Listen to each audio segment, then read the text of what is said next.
primero vamos a presentar a Liliana Mondragón, una de nuestros participantes, con el tema Bases bioéticas para la implementación de las directrices anticipadas en psiquiatría en atención de la salud mental. Después nos corresponde a Carolina Carvajal, que es abogado. Ella está a cargo del tema de Derecho Humano en el Instituto Horvitz, quien va a hablar de voluntad anticipada en psiquiatría y nueva ley de salud mental en Chile, desafíos regulatorios para su implementación. Después me corresponde a mí hacer una presentación junto a el doctor Eduardo Madrigal, quien va a ser quien va a iniciar la presentación, y después haremos una mesa redonda. Con eso estamos informando respecto a este simposio y vamos a pedirle a Liliana que nos haga la primera presentación. Liliana es psicóloga, doctora en psicología, y además ella está haciendo una pasantía en este momento en el Instituto Horvitz, la Clínica Psiquiátrica Universitaria. Ella está un año con nosotros y la hemos aprendido a conocer, hemos visto su trabajo, de modo que la presentación además tiene algo de afectivo y de también admiración por su trabajo, que para nosotros es un trabajo muy importante en el Instituto Horvitz. Adelante, Liliana.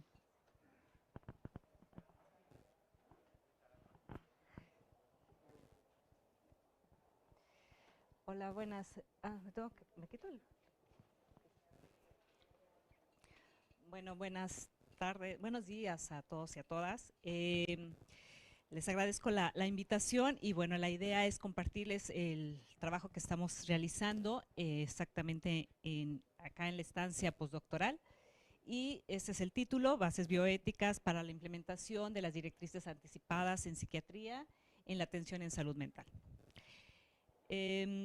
Bueno, sabemos que las decisiones subrogadas es un tema muy particular en el sentido de que siempre es la toma de decisiones por representación. Alguien más debe tomar las decisiones por una persona que en todo caso podría estar incapacitada, ya sea por una sintomatología o por unas consecuencias de su padecimiento en sí, que no puede tomar decisiones, y entonces se aplica estas decisiones subrogadas.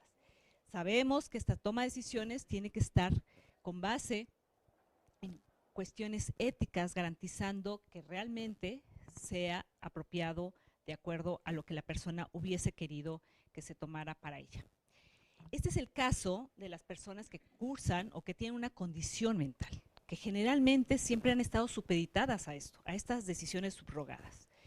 Y principalmente tiene que ver porque dentro de este tratamiento clínico se les ha cuestionado la carencia de capacidad. En este sentido, tendríamos que plantearnos a qué nos referimos con la capacidad, porque bueno, si hay una carencia, entonces tendríamos que saber a qué se refiere.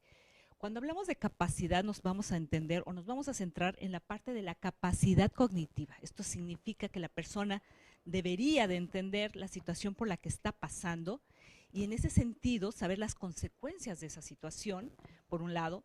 También, evidentemente, ya sobre eso, tomar esa decisión, fundamentando esa elección, por supuesto, no solamente en estas cuestiones de aptitudes de la capacidad que sería la memoria, aprendizaje, lenguaje, etcétera, sino también de sus valores y preferencias. Es decir, la capacidad cognitiva incluye o engloba todas estas circunstancias.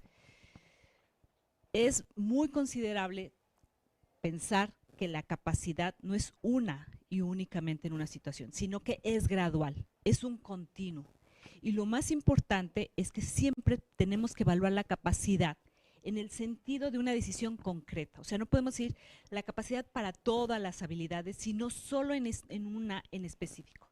Y en este sentido, lo que nos interesa es la capacidad concreta para algo, para tomar decisiones sobre la salud, que eso es lo que más nos interesa.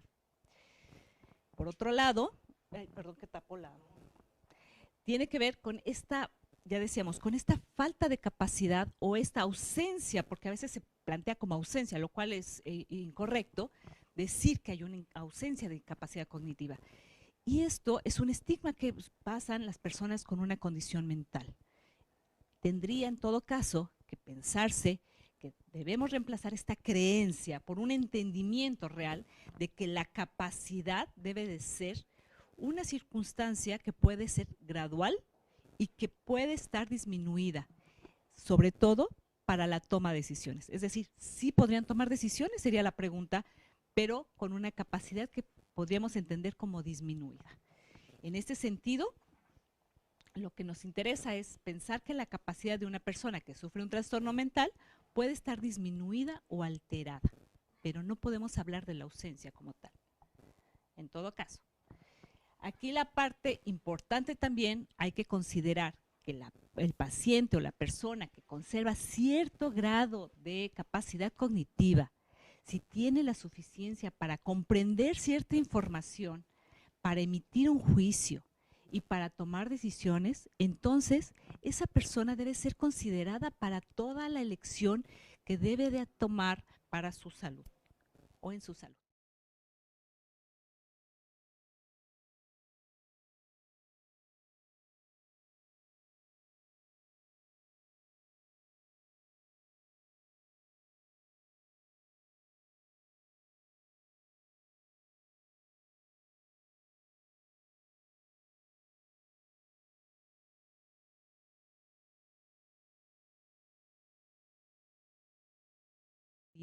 La salud mental o en este caso la enfermedad mental a través del tiempo. ¿Cuál es, en todo caso, lo decíamos, si la persona tiene esta capacidad o este grado de capacidad, efectivamente podría tomar decisiones. Si no estuviera en este punto donde realmente no puede entender del todo, no es que sea ausente, sino que dentro de esa gradualidad hay una gran disminución de la capacidad para tomar estas decisiones, entonces la persona evidentemente no podría hacer una elección, pero no pierde el derecho de selección. Es muy diferente estas circunstancias. O sea, puede tener una capacidad totalmente disminuida, pero aún así sigue teniendo el derecho a esa elección. Y aquí el punto importante es que si tuvo esa capacidad para prever y expresar su voluntad libremente, y lo hizo con anterioridad, esta voluntad debería tenerse en cuenta y ser respetada. Entonces, por un lado, aquí el punto central es la gradualidad de la capacidad.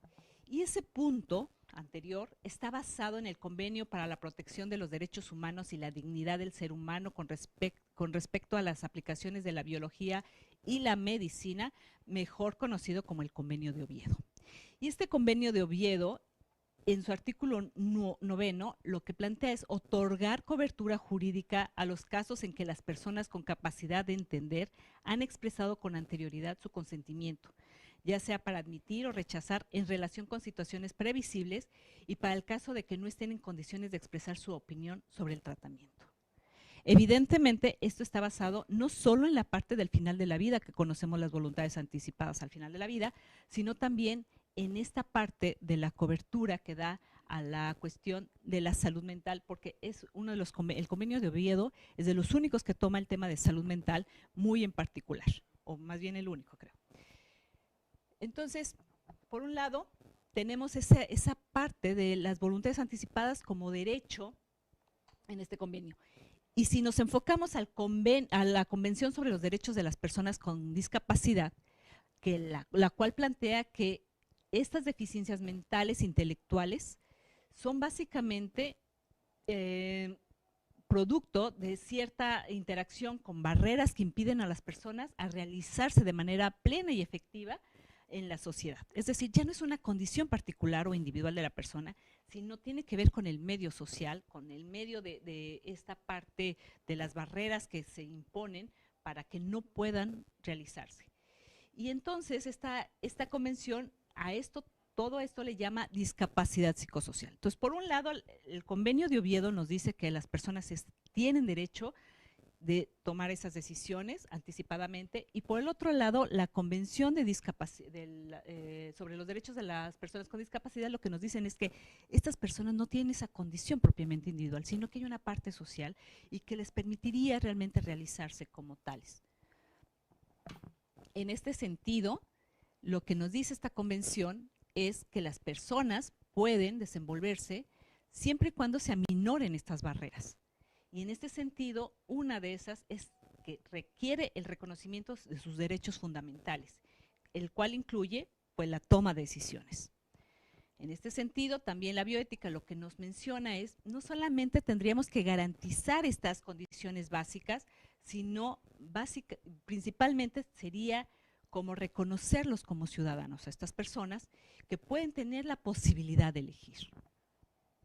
Entonces, esta parte, lo que nos va dando forma es que no solamente las directrices o voluntades anticipadas se pueden dar al final de la vida, sino en el sentido de la salud mental. Y dentro de esta convención también lo que nos requiere es que tenemos que fortalecer la autonomía y la confianza de estas personas, principalmente en la exigencia de derechos y demandas o deberes. Y en la parte de la bioética, lo que nos preocupa realmente o lo que nos ocupa realmente sería la promoción del desarrollo de habilidades que pudieran tener estas personas para verdaderamente, no solamente garantizar las condiciones materiales o sociales, sino más bien que se realicen como personas.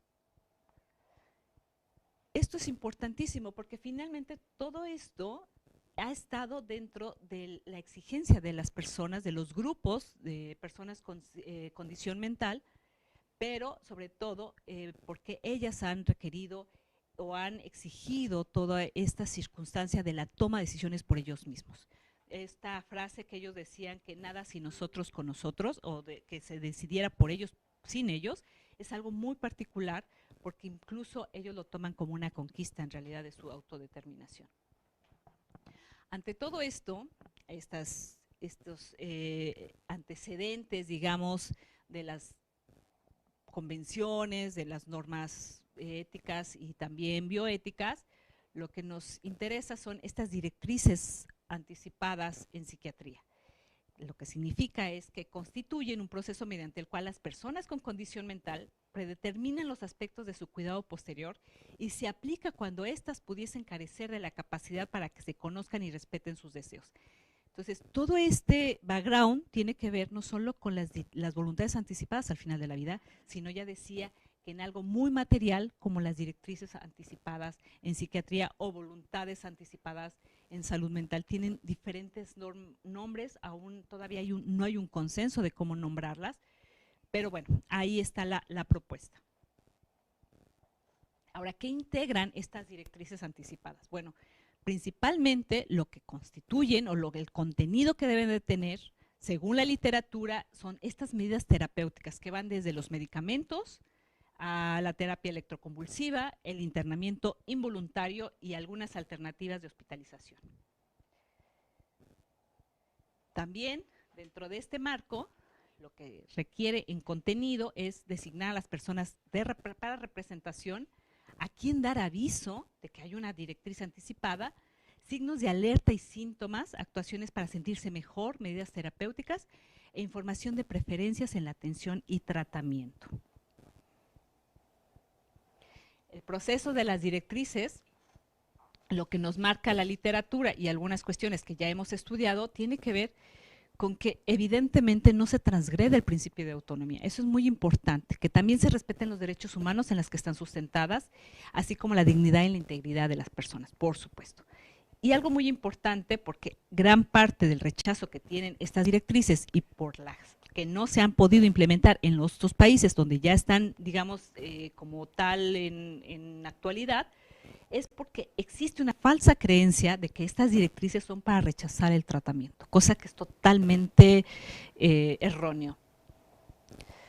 También de acuerdo a la literatura, este sería el proceso que llevarían las directrices anticipadas, es decir, la información sobre las directrices, la solicitud de asesoría del médico tratante, el diálogo con las personas implicadas, la realización para ver si la persona tiene la capacidad para tomar esa decisión, expresarlas en un documento formal y resguardarla en el expediente clínico junto con el consentimiento informado.